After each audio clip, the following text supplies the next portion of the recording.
the fourth letter. In his name be he glorified.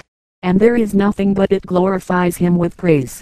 May God's peace and mercy and blessings be upon you, and upon my brothers especially. My dear brothers, I am now on a high peak on Candy, a small pine mountain, at the top of a mighty pine tree in a tree house. In lonely solitude far from men, I have grown accustomed to this isolation. When I wish for conversation with men, I imagine you to be here with me, and I talk with you and find consolation. If there is nothing to prevent it, I would like to remain alone here for 1 or 2 months. If I return to Barla, I shall search for some means for the verbal conversation with you I so long for, if you would like it. For now I am writing 2 or 3 things which come to mind here in this pine tree. The first, this is somewhat confidential, but no secrets are concealed from you. It is thus. Some of the people of truth manifest the divine name of Loving One, and through that manifestation at a maximum degree look to the necessarily existent One through the windows of beings.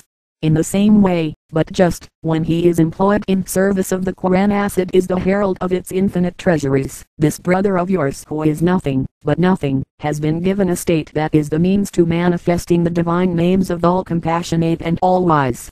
God willing, the words manifest the meaning of the verse, he who has been given wisdom has been great good.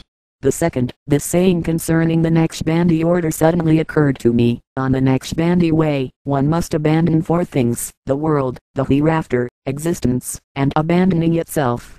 It gave rise to the following thought. On the way of impotence 4 things are necessary: absolute poverty, absolute impotence, absolute thanks, and absolute ardor, my friend. Then the rich and colorful poem you had written, look at the multicolored page of the book of the universe, etc. came to mind. I looked at the stars on the face of skies through it. I said to myself, if only I had been a poet and completed it. And although I have no ability to write poetry and verse, I still began, but it was not poetry. However it occurred to me, that is, how I wrote it. You, my heir, may transform it into poetry and set it into verse. And so, what suddenly came to mind was this. Then listen to the stars, listen to their harmonious address. See what wisdom has emblazed on the decree of its light. Altogether they start to speak with the tongue of truth. They address the majesty of the all-powerful, all-glorious One's sovereignty. We are each of us light scattering proofs of the existence of our Maker. We are witnesses both to His unity and His power. We are subtle miracles gilding the face of the skies for the angels to gaze upon. We are the innumerable attentive eyes of the heavens which watch the earth, which study paradise. We are the innumerable exquisite fruits which the hand of wisdom of the all-glorious and beauteous One has fastened to the celestial portion of the tree of creation, to all the branches of the Milky Way. For the inhabitants of the heavens, we are each of us a traveling mosque, a spinning house, a lofty home. Each is an illumining lamp, a mighty ship, an airplane. We are each of us a miracle of power, a wonder of creative art, created by the powerful One of perfection, the all-wise One of glory. A rarity of His wisdom, a marvel of His creation, a world of light. We demonstrated to mankind innumerable proofs. We made them hear with these innumerable tongues of ours.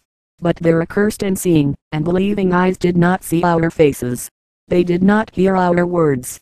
And we are signs that speak the truth. Our stamp is one, our seal is one. We are mastered by our sustainer. We glorify Him through our subjugation. We recite His names. We are each of us in ecstasy. A member of the mighty circle of the Milky Way. The enduring One, He is the enduring One.